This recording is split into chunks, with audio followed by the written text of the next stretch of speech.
পর্ণাকে বিয়ে করে দত্তবাড়িতে গেল সৃজন, দেখে অবাক হয়ে গেল কৃষ্ণা। হ্যাঁ বন্ধুরা, এমনটাই দেখা যাবে, তাই সম্পূর্ণ জানতে ভিডিওটিতে লাইক দিয়ে চ্যানেলটি সাবস্ক্রাইব করে দেখতে থাকুন। গল্পের শুরুতে দেখা যাবে অভিমন্যুর কাছ থেকে জেঠিমা পর্ণাকে নিয়ে গাড়িতে উঠে পড়ে। তখনই পর্ণা বলতে থাকে, কি করছেন আপনারা, কেন করছেন এসব? তখন সৃজন বলতে থাকে, শুনুন, এটা হলো বউ চুরি। এখন আমি গিয়ে আপনাকে বিয়ে করব। তখন পর্ণা বলে, সে ঘুরে বালি, আমি আপনাকে বিয়ে করব না, বুঝতে পেরেছেন, গাড়ি থামান। তখনই অভি বলতে থাকে, না না, মাথা খারাপ নাকি? এই, যেখানে যাওয়ার কথা একদম বিয়ের মণ্ডপ পর্যন্ত গিয়ে তারপরে গাড়ি থামবে, ঠিক আছে? তখন পর্ণা বলতে থাকে, ও আচ্ছা, তুমিও থামাতে বলবে না তো? এই ড্রাইভার দাদা, গাড়িটা থামান তো। তখন ড্রাইভার বলতে থাকে, না না দিদি, মাথা খারাপ নাকি, অনেক কষ্টে গাড়িটা চালু করেছি, এখন শুধু যেখানে যাওয়ার কথা সেখানে গিয়ে গাড়িটা থামবে, তার আগে থামবে না। তখন পর্ণা বলতে থাকে, ও আমার কথা কেউ শুনবে না তো? আচ্ছা ঠিক আছে, আমি এখনই গাড়ি থেকে ঝাঁপ দেবো। তখন সৃজন বলতে থাকে, কেন পর্ণা এরকম করছেন বলুন তো, কেন করছেন? তখন জেঠিমাও পর্ণার হাত ধরে ফেলে। আর সৃজন বলতে থাকে, এই তো জেঠিমা, একদম ঠিক হয়েছে, ধরে রাখো তো, ধরে রাখো ওকে। তখন পর্ণা বলতে থাকে, কেন করছেন সৃজন, এসব কেন করছেন পাগলামো? তখন সৃজন বলতে থাকে, পাগলামো তো আপনি করছিলেন, কেন ওই অভিমন্যুকে বিয়ে করতে গিয়েছিলেন বলুন তো, একটা খারাপ ছেলেকে। আপনার মাথা খারাপ হয়ে গেছে। তখনই পর্ণা বলতে থাকে, আমার না মাথা খারাপ হয়নি, আমি ইচ্ছে করে নিজের সম্মতি দিয়ে আমি অভিমন্যুকে বিয়েটা করছিলাম, বুঝতে পেরেছেন? তখন সৃজন বলে, কেন, কেন করতে গেলেন আপনি? ওই যে ছেলেটা এত খারাপ, যার চরিত্র এত খারাপ, সে ছেলেটাকে আপনি বিয়ে করে নিচ্ছিলেন? তখন পর্ণা বলতে থাকে, হ্যাঁ, নিচ্ছিলাম, তাতে কি হয়েছে, আমি আপনাকে বিয়ে করব না, বুঝতে পেরেছেন? তখনই এই কথা শুনে সৃজন বলতে থাকে, কেন, কি হয়েছে, আপনি কেন এরকম করছেন বলুন তো?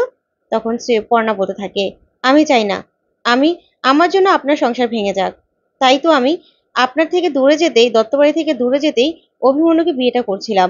তখনই সৃজন বলতে থাকে, ও আচ্ছা, এতক্ষণে ঝোলা থেকে বিড়াল বেরিয়ে আসলো তাই না? আপনি এই তো বললেন যে আমার কাছ থেকে দূরে যেতে, তারপরেই অভিমন্যুকে বিয়েটা করছিলেন, তাহলে কেন? আপনি জানেন তাহলে আপনার কাছাকাছি আছি আমি। তখন পর্ণা বলতে থাকে, সৃজন আপনি ভুল করছেন, আপনি একজন বিবাহিত পুরুষ, কেন আপনি এরকম ভুল করছেন, কেন করছেন? তখন জেঠিমা বলতে থাকে, পর্ণা মা, এরকম করিস না মা, সৃজন যেটা বলছে সেটা শোন, সৃজনকে তুই বিয়েটা করে নে মা, তুই এরকম করিস না, তুই চুপ করে বস। তখনই পর্ণা বলতে থাকে, জেঠিমা, তুমিও তুমিও কেন এরকম করছো বলো তো, সৃজনের কথায় কেন তালে তাল দিচ্ছ, কেন, তুমিও কি কিছু বুঝতে পারছো না? অনেক বড় ভুল হয়ে যাচ্ছে, অনেক বড় ভুল হয়ে যাচ্ছে। তখন সৃজন বলতে থাকে, পর্ণা, কোনো ভুল হয়নি, চুপ করে বসুন তো, চুপ করে বসে থাকুন, কোনো কথা বলবেন না। তারপরে দেখা যাবে জেঠি আর সৃজন পর্ণাকে ধরে বসে থাকে। ওইদিকে দেখা যাবে অভিমন্যু ঈশাকে বলতে থাকে, কি, এবার একটু ঠিক হচ্ছে? তারপর ঈশা বলতে থাকে, হ্যাঁ আমি ঠিক আছে এখন। তখন অভিমন্যু বলতে থাকে, আমি একটু ভাবতে পারিনি, সব দোষ আমার, সব দোষ আমার, আমি একটু ভাবতেও পারিনি যে সৃজনরা এরকম কোনো কাণ্ড ঘটাতে পারে, তাহলে তো সিকিউরিটি আরো কড়া করা উচিত ছিল। তখন ঈশা বলতে থাকে, ওই দত্তবাড়ির লোকদের না তুমি চিনো না, আমি চিনি, পর্ণারা যে কি করতে পারে সেটা আমার থেকে ভালো আর কেউ জানে না, বুঝতে পেরেছো? তখনই অভিমন্যু বলতে থাকে, আমি ভুল করেছিলাম, তোমাকে সেদিন তাড়িয়ে দিয়ে খুব বড় ভুল করেছিলাম, এখন ভুলটা বুঝতে পারছি। তখন ঈশা বলতে থাকে, এখন বলে কি হবে, তোমার লোকজনদের না পাঠালে খোঁজ খবর নিতে, ওরা কি বললো, কি বললো ওরা? তখন অভিমন্যু বলতে থাকে, সৃজন পর্ণাকে নিয়ে চলে গেছে ঠিক আছে, কিন্তু আর কোথায় যাবে, সেই দত্তবাড়িতেই তো যাবে, ও কোথাও গিয়ে শান্তি পাবে না। পর্ণাকে দত্তবাড়ির লোকজন মেনে নেবে নাকি? ওকে আমি ঠিকই বিয়ে করব, বিয়ে করবই, ও আমাকে চড় মেরেছিল, সে শোধ আমি তুলবো না, সে শোধ আমি বিয়ে করে তারপরে হাড়ে হাড়ে টের পাওয়াবো ওই পর্ণাকে, পর্ণার জীবন একদম তছনছ করে দেবো আমি। তখন এই কথা শুনে ঈশা অবাক হয়ে তাকিয়ে থাকে। তারপরে ঈশা বলতে থাকে, না, তুমি নিজেও জানো না সৃজন আর পর্ণারা কি যে করতে পারে, সেটা আমার থেকে ভালো কেউ জানে না। আমি জানি সৃজনরা দত্তবাড়িতে কিছুতেই যাবে না এখন, কারণ ও বাড়িতে এই কাণ্ডের কথা কেউ কিচ্ছু জানে না। তখন অভিমন্যু বলতে থাকে, আচ্ছা, তুমি পর্ণাদের কি করে চিনো, আর পর্ণাই বা তোমার কি করেছে? তখন ঈশা বলতে থাকে, ওই যে বললে যে তোমাকে চড় মেরেছিল, সেই শোধ নিতে চাও তুমি? পর্ণা এরকমই আমাকেও অনেকগুলো চড় মেরেছিল। এই কথা বলে ঈশা অবাক হয়ে তাকিয়ে থাকে। তারপরে দেখা যাবে পূজা সেখানে আসে, এসে বলতে থাকে, ক্যাপ্টেন, ওই ছেলেরা খবর দিল সৃজন নাকি পর্ণাকে নিয়ে একটা মন্দিরের দিকে গেছে, ওখানেই নাকি এই লগ্নেই নাকি ওরা বিয়ে করবে। তখন এই কথা শুনে অভিমন্যু বলতে থাকে, না না, এটা কিছুতেই হতে পারে না, ওই পর্ণাকে বিয়ে করব আমি, আমি। তখনই ঈশা বলতে থাকে, যাও এখনই তোমার দলবল নিয়ে বেরিয়ে পড়ো, কিছুতেই পর্ণার সৃজনের বিয়ে হতে দেওয়া যাবে না। তখনই পূজাকে নিয়ে অভিমন্যু বেরিয়ে যায়, আর ঈশা বলতে থাকে, সৃজন আর পর্ণা, তোমরা চেনো না, যে আমি কি জিনিস। আজকে পর্ণা তোর অভিমন্যুর সাথেই বিয়ে হবে, তো সৃজনের সাথে কিছুতে আমি বিয়ে হতে দেবো না। এই বলে ঈশা এক দৃষ্টিতে তাকিয়ে থাকে। ওইদিকে দেখা যাবে গাড়ি গিয়ে বিয়ের মণ্ডপে থামে। তখন পর্ণাকে বলতে থাকে, জেঠি ছেড়ে দাও ওকে, এবার নেমে আসুন, আপনি এতক্ষণ নামতে চেয়েছিলেন। তখন পর্ণা বলে, দেখুন সৃজন আপনি ভুল করছেন, ভুল করছেন আপনি, আমি কিছুতে এখানে নামবো না। তখনই সৃজন বলতে থাকে, শুনবেন না তো আমার কথা। এই বলে সৃজন কোলে করে বিয়ের মণ্ডপে নিয়ে যায় পর্ণাকে। ওইদিকে ঠাকুরমশাই বলতে থাকে, কই বরকনে কই, বিয়ের লগ্ন যে পেরিয়ে যাচ্ছে। তখনই সৃজন পর্ণাকে নিয়ে সেখানে যায়। আর যাওয়ার পরে পর্ণা বলতে থাকে, পিকলু তুইও এখানে? তখন পিকলু বলতে থাকে, হ্যাঁ দিদি, তোদের বিয়ে তোড়জোড় করছিলাম, তুই তার অভিমন্যুকে, ওই খারাপ লোকটাকে বিয়ে করার কথা আমাকে বলিসনি, তাই সৃজনদার সাথে আমিও আছি। তখনই পর্ণা বলতে থাকে, তোমরা পাগল হয়ে গেছো না, আমি এই বিয়ে কিছুতেই করতে পারবো না, কিছুতেই না। আমি একজনের সংসার কিছুতেই ভাঙতে পারবো না। আর সবাই যদি এই বিয়েতে রাজি, তাহলে সবাই কোথায়? আর সবাই কোথায়? তখনই সৃজনের বাবা চয়ন, রুচিরা, বর্ষা সবাই চলে আসে। আর এসে বলতে থাকে, আমরাও আছি পর্ণা, এই বিয়েতে আমরা সবাই রাজি, তোমাদের পাশে আমরাও আছি, বুঝতে পেরেছো? আর তুমি অমত করো না। তখন সৃজনের বাবাকে দেখে পর্ণা বলতে থাকে, কাকু আপনি?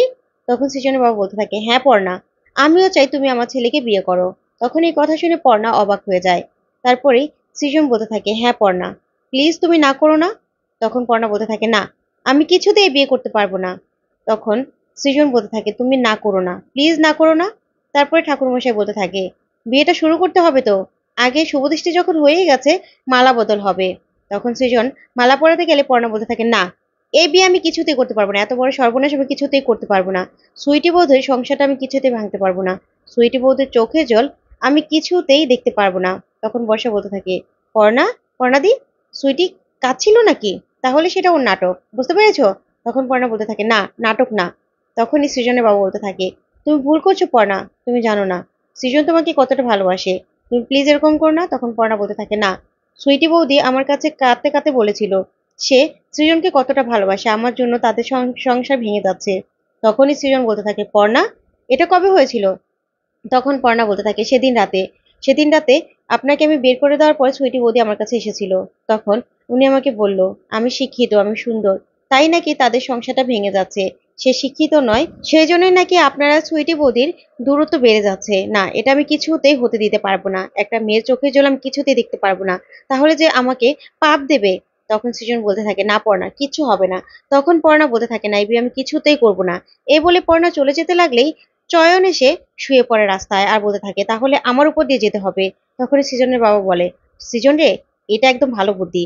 তখনই সবাই মিলে শুয়ে পড়ে সামনে। আর তখন পর্ণা বলতে থাকে, আপনারা কেন এরকম করছেন বলুন তো? তারপরেই বর্ষা বলতে থাকে, আমাদের উপর দিয়ে যেতে হবে, বুঝতে পেরেছো? তখন পর্ণা চুপ করে দাঁড়িয়ে থাকলে সৃজন মালাটা পরিয়ে দেয়। তারপর ঠাকুরমশাই বলতে থাকে, মা এবার তুমি মালাটা পরিয়ে দাও। তখন পর্ণাকে সৃজন বলতে থাকে, আমি জানি পর্ণা আপনিও আমাকে ভালোবাসেন, না হলে আপনি কি আমার সাথে আপনার বিয়েটা স্বপ্নে দেখতেন বলুন তো? তখনই পর্ণার স্বপ্নের কথা মনে পড়ে যায়। তারপরে আস্তে আস্তে সৃজনকে মালাটা পরিয়ে দেয়। তখন তো সবাই খুশি হয়ে যায়। তখন ঠাকুরমশাই বলতে থাকে, এবার 7 পাকে ঘোরা। তারপরে পর্ণার সুইটির কথা মনে পড়ে যায় আর বলতে থাকে, না না এই পাপ আমি কিছুতেই করতে পারবো না, কিছুতেই করতে পারবো না। তখন পর্ণা বলে, না সৃজন এই বিয়েটা আমি কিছুতেই করতে পারবো না। তখন সৃজন সহ সবাই অবাক হয়ে যায়। তখন সৃজন বলতে থাকে, আমি বুঝতে পেরেছি ওই ছুঁইটি কি করতে চেয়েছিল, সেটাই বুঝতে পেরেছি, সেটার রফা দফা আজকেই করব। এই কথা শুনে পর্ণা অবাক হয়ে তাকিয়ে থাকে। তো বন্ধুরা, কেমন লাগলো আজকের আপডেট?